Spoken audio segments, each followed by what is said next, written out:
这个高压红色的管接这个高压红色的，这个低压进低压，然后这个空调系统跟这个冷媒回收机是进气端之间最好连接一个双阀表组。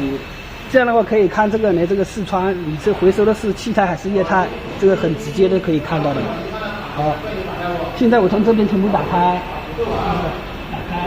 这里也打开，然后我这里装了个球阀，是不是？这球阀可以关闭，就把这里打开。现在进行排空操作，是不是？这拧紧，然后这个球阀这里打开，这冷媒罐是关闭的啊，然后这样气放掉一点，这空气排掉，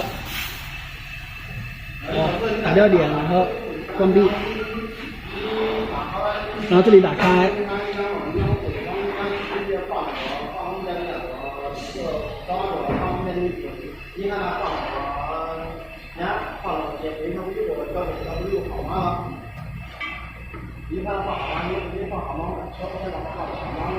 确认一下打开，没问题了。然后这个开机，如果这个空调系统这回收罐如果压力太大，可以让它自流流一下。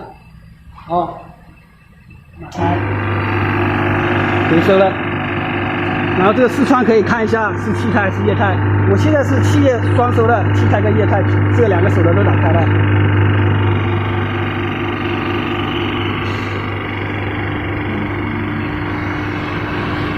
然后由于这个时间关系太长了的视频，然后我这模拟一下，这个手动把它关闭。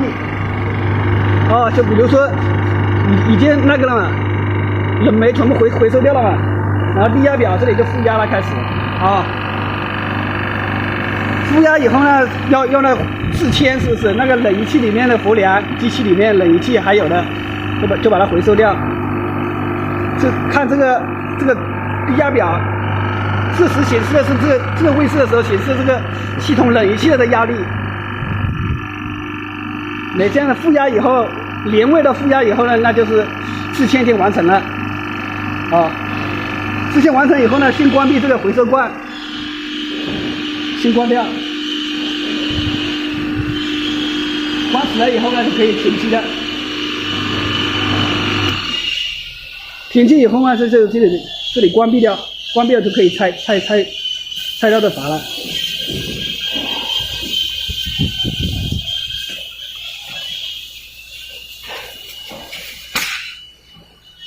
好，谢谢。